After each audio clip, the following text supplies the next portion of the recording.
advised that everything in my video is purely for entertainment purposes. These are purely my thoughts and opinions and are subjective. I must advise you to please do your own research. All media used was found on the public domain and are fair use and fair dealings. There is a comical element to everything I say. Do not take it personally. Hey YouTube, welcome back to my channel. So we all know by now that Meghan Markle is currently started court hearing and proceedings against the Associated Press, and she's suing them on the grounds that they are the reason for the way in which she's been painted towards the British people and in the British media as a nasty person. She's also suing them based upon the reasoning that she believes that due to them publishing excerpts of her letter which she intended to send to her dad, that has fractured her relationship, and she believes that they are the reason why she has an estranged, fractured, difficult relationship with her father. But we all know that Meghan and Harry had a difficult relationship with Thomas anyway, and it was seen by all. But she's basically blaming the media. But that's what Meghan does. That's what Harry does. They blame everyone else but themselves. They don't really like to take accountability or responsibility for their actions or for how they're viewed. It's everyone else's fault. We know that they sent that letter hitting out at the media and basically saying they will no longer be conferring or cooperating with them. One of them being the Express, the Mail, the Sun. They said they will not be cooperating with them, which is absolutely fine. But to blame them for your fractured relationship with your dad, it's also been confirmed in the court case by Meghan herself that she has not communicated with her dad since the wedding, so that's over 2 years. She has made no attempt to communicate with her dad, which I just thought was quite disgusting, to be honest. That she hasn't made an attempt, considering the sensitivity of the issue, the publicity of the issue, everything that he's been through and his age. She hasn't really made an effort, she hasn't made an effort, full stop, to communicate with her dad, who is 75 years old. And she seems to be proud of that. She seems to be happy in that stance to not communicate with her dad. But she has all of this energy to sue on his behalf for things that he hasn't confirmed or corroborated with her on. They have deemed it, the defense team, which is the media, which is the publisher, have basically deemed Meghan Markle's conclusion to blame them for her fractured relationship and for the way she is being portrayed in the media as very objectionable and questionable, because how can you... The media is the media and they run the stories that they run. So I'm going to get into this article, which I thought was an interesting one. And it just says here, claims by the Duchess of Sussex that articles were responsible for causing the dispute between her and her estranged father were objectionable. The High Court has heard. Lawyers for Associated Newspapers publisher of the Mail on Sunday and Mail Online said Meghan's contention that her vulnerable father was harassed and humiliated, manipulated and exploited should not form part of her case. I guess that is true, because she should have had security for her father. Her father should have never been left alone. Her father should have never been isolated. He should have never been cut off, and the wedding should never have gone ahead without him present. I really believe that was the biggest mistake they made.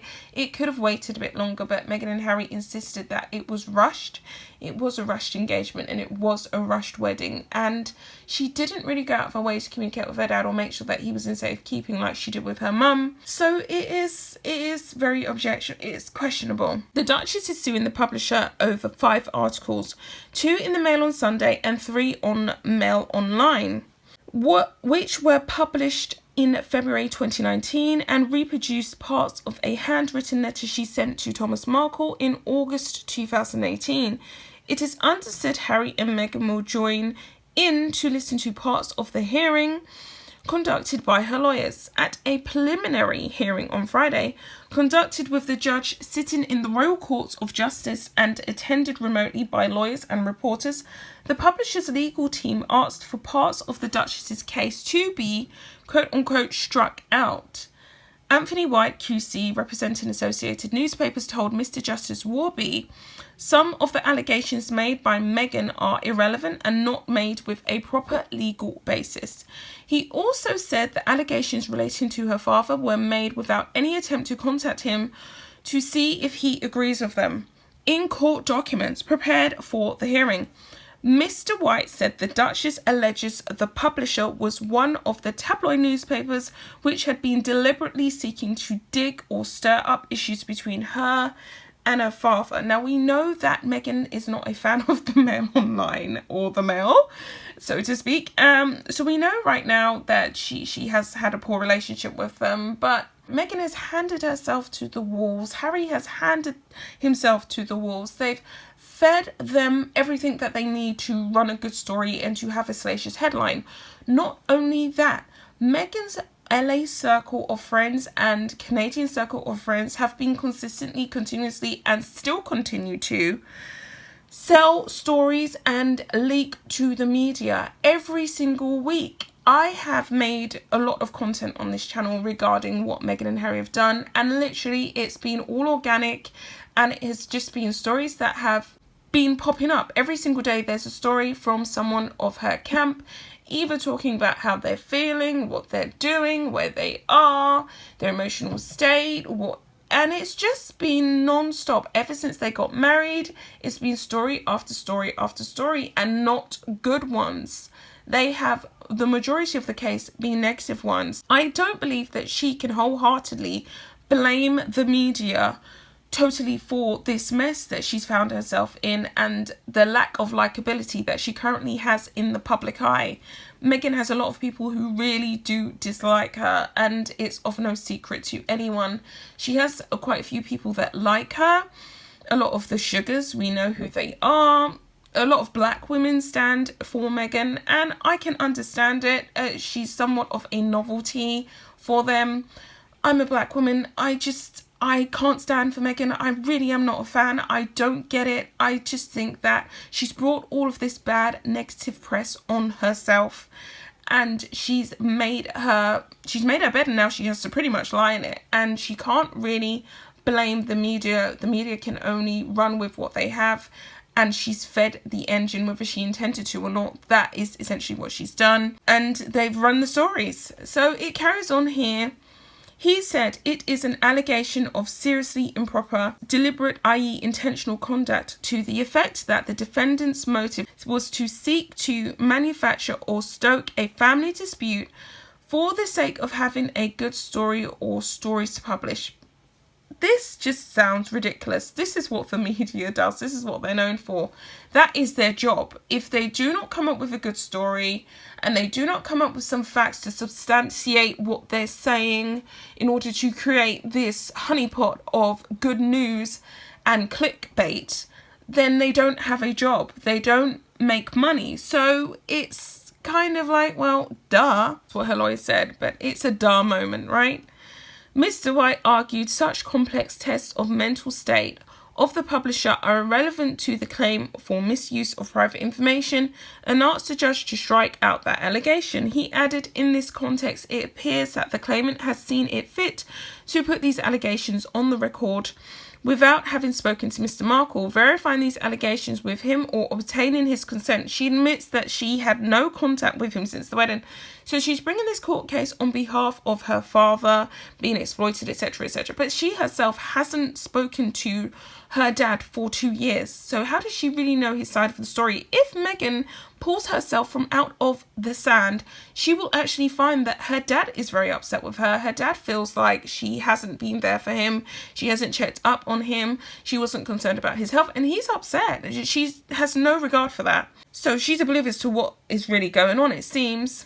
And then it carries on. It is therefore highly unlikely that she has any credible basis for these allegations of impropriety towards him, or that proper particulars could be given. I guess that's what I just said.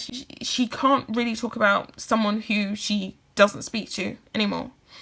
Mr. White also took issue with the Duchess's allegation that the publisher acted dishonestly when deciding which parts of her letter to her father to publish.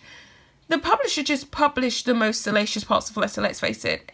Can that be an act of dishonesty? Not really, because the letter was really already in existence. So, I don't think she has a case there. He added, it is extremely common for the media to summarise or edit documents when reporting current events, and that is not a basis for an allegation of dishonesty, which I believe too. That's what they do. They take out the most salacious part, print it, make a headline, Bob's your uncle. You have a great clickbait title and you have a great story that everyone's going to enjoy reading for 2 minutes before they track it away. And then he carries on to say, it is open to the claimant to say, as she does, that the presentation of the letter was misleading, which is firmly denied, that there is no basis for her to allege that anyone working for the defendant was dishonest in the drafting and editing process. In relation to an opinion piece by a handwriting expert who analysed the letter, Mr. White said that readers would have taken comments in the article more or less seriously dependent on their own views of graphology. He added, it is not understood on what basis such comments are said to be unlawful. It is clearly not private information belonging to her, unless it be her case that the publication of any personal data about her that is unflattering is unlawful. And I think he hit the nail on the head here. This is really what we are looking at. Meghan does not want any negative publicity or any negative media coverage. She wants it all to be nice. She wants to be painted in a delightful, perfect image, and people call her a narcissist, and that's exactly what narcissistic people do. And I hate to be the one to say it, and I rarely say it on this channel, but this is narcissism. How can you go into the public eye and not expect any criticism? Only a narcissist acts like that. Only a narcissist breaks down and stops communicating with their partner or their spouse or with certain people because they are not getting what they want, because it's not on their terms. It doesn't work like that. The press are they're a law unto themselves, essentially. They can do so many things that we don't like. They can write salacious headlines. They can inflate the truth. They can slice and cut from various different places. That's what they do. It's Becca's belief that she actually thinks that she can control this and that she's going to seek to make this unlawful. It's not as though they were publishing illegally ill-gotten images of Archie. It's ridiculous. And then he carries on to say, while Mr. White also said Associated Newspapers wrote to Meghan's lawyers on April 6th, stating Friday's hearing should be avoided if possible because of the COVID pandemic, and offering not to seek costs if the disputed parts of her claim were withdrawn. However, he said the Duchess's legal team at Schilling's law firm replied on April 16th saying she considered it was unreasonable to accept that offer. And I believe that she's unreasonable to not accept that offer, right? I think it was so unreasonable. I think this is the worst timing, and that's what Meghan and Harry do, don't they? Their timing is completely off. You could give them 2 working compasses and they'd still wind up in the wrong place with a compass that just doesn't work. The timing is so abysmal for this. It's just tragically embarrassing. It's almost like watching someone drag their nails across a metal table. It's screechingly bad. I don't think she's going to win this case. I'm just going to put it on record now. I do not believe she has much of a case. I don't believe she's going to win this case. I don't believe she's going to get damages. I think it's just going to be another big embarrassment. I think it's going to be another big fat blunder. So this is where we're at so far with the court case. I think it's ridiculous that she's even having it, and apparently she is also ready to go to court against her father, and she's going to go take the stand against Thomas Markle. It's really sad, really tragic for her. I wish that this soap opera would come to an end, but I don't see it ending anytime soon. Anyway, guys, bye.